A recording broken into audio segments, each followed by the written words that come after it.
Australia's dual cab market is booming, and that's before Mitsubishi's new generation Triton arrived to reset the value for money benchmark. Last year, these 5 utes alone accounted for almost 150,000 sales, and that popularity shows no signs of slowing down. People actually buy dual cabs as alternatives to family cars, and that's what we're here to test. Should dual cabs stick to high-vis and six-pack Eskies, or are they actually a sensible alternative to a family car? Given the sheer volume of dual cabs plying Australian roads, it's probably no surprise that a huge percentage are the higher grade variants. Trucks with tinsel still look tough, and that's what loads of us aspire to in 2019. So with a 50-something brief, led by Mitsubishi's new generation Triton in flagship GLS premium guise, it's off to work we go with 4 of Australia's best-selling dual cabs and a lone European outsider along to keep the bastards, competitive vehicles, honest. The thing about the Triton GLS Premium is it's so damn cheap. Mitsubishi's official list price until June 30th is $59.90 drive away, and that's for a dual cab with 18-inch alloys, heated front seats with an electric driver's seat, front and rear parking sensors, this group's only rear cross traffic alert, and this group's only 360-degree bird's eye view parking camera. What many people might not know is that Holden's Colorado LTZ is right on the Triton's tail for value. You need to scour the options list to get leather seats, and it doesn't have the ultimate equipment sizzle that the Triton does, but the Colorado is a really solid steed, especially for the $49,990 drive away Holden is currently charging. Our test Volkswagen Amarok TDI 550 Core is also $49,990 drive away until the end of March, though if you can ignore its hose-out vinyl floor, 17-inch alloys and lower spec upholstery and multimedia, it's identical to the Amarok Sport line we wanted. Also a bit of a steal right now at $52,990 drive away. If you don't mind a 2018 plate model, the Ford Ranger XLT Bi-Turbo can also be had for a red-hot price right now, $55,690 drive away. And with that brings unique stuff like an idle stop system. You'll need to spend another $1,700 on a tech pack to get an active safety suite with the works, but that pack features this group's only adaptive cruise control and auto park assist. Just don't spend extra on the optional leather trim, which fools everyone, including us, into thinking it's cheap vinyl. The biggest seller, wearing the steepest sticker price, is Toyota's legendary Hilux. Currently $56,440 drive away for an SR5 Auto, or $63,990 drive away for our test Rogue, which is what a Hilux becomes when it gets real fancy. The Toyota's unremarkable equipment list and relative expense are countered by what Aussies have known for years. The Hilux has easily the best resale of any dual cab on the market. The thing I really like about the current Hilux is that its interior is no longer a scattered mess. There's actually some kind of logic to where all the controls go, like having the drive mode dial here, the connectivity down here, having this actually quite slick looking multimedia screen that looks better than a Corolla's, albeit with the same crapo graphics, and a really great 3-spoke steering wheel. I also like having that there's a 3-prong 100-watt plug in the center front armrest, but all this fake stitching across the dash and the doors is just trying too hard. It's too much in a dual cab. Sitting in the back, I can see why the Hilux is Australia's best-selling vehicle, because there's genuine utility in here. You've got grab handles to help you get in the car, you've got takeaway hooks on the backs of the front seats, you've got air vents in the middle, and you've got a really good Amarok rivaling view. But you don't have the Amarok's roof height, and you don't have the vision from this side because the front seat doesn't adjust for height, just like every other Toyota, and it's in your way. So the Ranger interior hasn't changed very much over the last couple of years, just a few tweaks here and there, mainly to the multimedia screen, but one thing that has remained constant is this great driving position. You sit down nice and low in the seat, the wheel's directly in front of you, and you feel like what you're in, which is a jacked up car. However, this XLT has fake leather seats, and I can imagine wearing high-vis, after sweating it out during the day, you're going to have the worst workers' crack you've ever seen, and that's just not okay.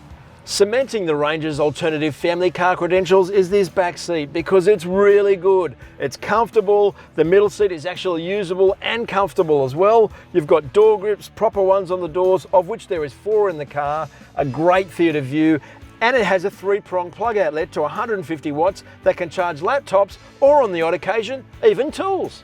There's actually a lot to like about the Colorado, from the ease of use of all of its center controls, the effortlessness of how its Apple CarPlay works, and even the ironic heritage of having the Speedo and the Taco look just like they're out of a TF Gemini.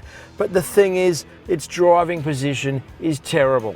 You sit up way too high in the seat, you've got this big bulky wheel in front of you, and you just can't adjust it to the position that you want. I think the back seat in the Colorado is actually more comfortable than the front. It's not as great as the Amarok or the Ranger for under thigh support, and you do sit splay-legged in the car, but there's heaps of leg room, and it's not trying too hard with having vinyl trim that looks like leather. This car unashamedly has hardware in cloth, and it looks really good. But other than this 12-volt socket here, it doesn't really have any features. And the door trims will not take a 1.5 litre bottle, just like the front, only tiny little 600s. The most appealing thing about the new generation top spec Triton is all of the stuff that you get. You've got perforated leather seats with full electric adjustment for the driver, and they're really comfortable. And you have things like 2 USB ports in the front, an HDMI port for some reason. And while all that's well and good, the multimedia system is so convoluted and confusing, and I just find it kind of undermines all this goodness by just not being simple and clever. Sitting in the back seat of the Triton, I can understand why so many people buy this dual cab. From a showroom perspective, it's terrific. The outer 2 seats are really comfortable, although the center seat is actually really crap. It has 2 USB ports here, and it has this ingenious way of transferring air from the dashboard to the back seat without having expensive plumbing through the middle. It goes through this fan boosted lump in the ceiling and comes out these little slots here, which you can adjust for these flaps. The problem is, not only does it look like the Starship Enterprise, it also sounds like it taking off, because it is not quiet. Mitsubishi's 2.4 litre turbo diesel 4-cylinder is a hardy, long-lived engine that also happens to be quite refined and stronger than its small capacity would suggest. Pumping out 133 kilowatts and a solid 430 newton meters, the new Gen Triton also gets a 6-speed auto to enhance its fuel consumption. 10.7 litres per 100 kilometres on test.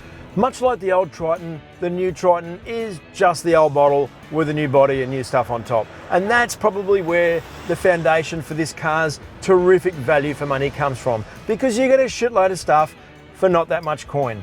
That said, what you don't get is a really high quality driving experience. In fact, it's probably only a really good set of springs and shocks away from being actually quite good, but as it stands, it is so agitated and constantly uncomfortable, I don't know how anyone could live with it.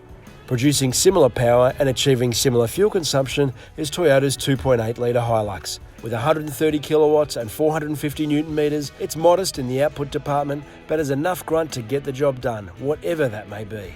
And its 10.8 litres per 100 kilometre economy average maintains that flavour. Respectable, but nothing extraordinary. Like almost all the other dual cabs here, the Hilux doesn't ride. But you know what? It's heaps more comfortable than a Triton, so that's got one thing going for it. And we know the Hilux is the best tower in its class, so it has a reason for being quite firm. The thing is, it's actually quite fun to drive. The steering's reasonably positive and well weighted. The engine, while gravelly, is strong and has a power mode to give it a bit of extra sparkle, I suppose. And there's just something a bit cool about driving a nice Hilux, because people like them and they're worth money at the end of the day, and they're not uncomfortable, and that's a nice change for a Hilux. The Colorado is arguably the finest dual cab at making something from nothing. Holden spent 3 years transforming the 2.8 litre Duramax turbo diesel with 6-speed automatic transmission into a union worth banking on, and the result is an honest, hard-working team. With 147 kilowatts and a chubby 500 newton meters, it leads the pack with the biggest payload and equal strongest towing capacity. But when you get caught up in that enthusiasm, it does drink a bit more juice. 11.9 litres per 100 kilometres on test. Like several cars that Holden sells right now, the Colorado is a little bit hit and miss, but when it hits home strong, and that is ride quality. The Colorado is easily the most comfortable of the 5 dual cabs here when you're driving on your own, and that's something that you notice every time you get behind the wheel.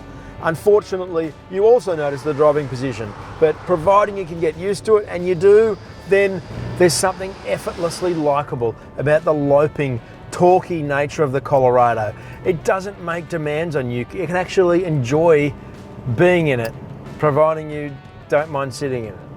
The new Ranger expands Ford's drivetrain excellence with a new generation 2-litre twin-turbo diesel 4-cylinder and a 10-speed automatic transmission. 157 kilowatts and 500 newton metres aren't massive numbers, but the Ranger has all those gear ratios to fill in the gaps, and its 10.4 litres per 100 kilometre fuel average proves that cruising in 10th is an actual thing, for good, not evil. For years now, the Ranger has been one of the dual cabs to beat, and this 2-litre twin-turbo diesel with a 10-speed automatic maintains that reputation.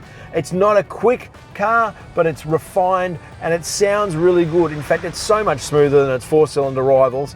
The dynamics haven't changed in the vehicle, but that doesn't matter because the Ranger still has really nice, meaty steering, it handles well, and it feels really solid on the road. But it does feel agitated in the ride department when you're on your own. You need to put 5 people and a whole bunch of stuff in the tray to settle this thing down. And I suppose that's the point of these things. If you're buying it for a family car, that's what you want.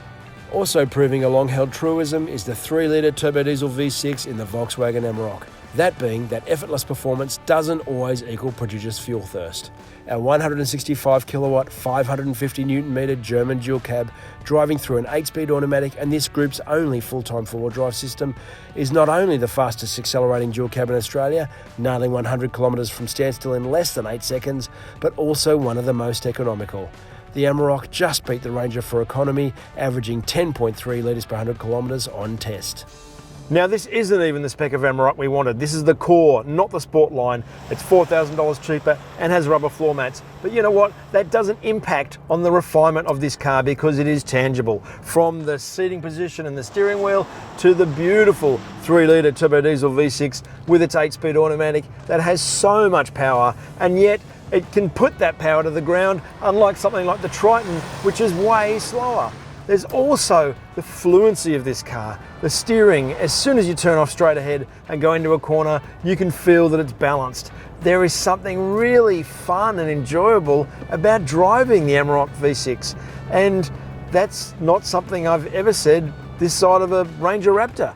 The abilities and the amenities of today's dual cabs mean it's no longer a prison sentence when you're driving the best of the breed. In terms of space, performance, fuel efficiency and overall driver appeal, that winning dual cab is the Volkswagen Amarok V6 TDI. It's the family car you have when you're not having a family car.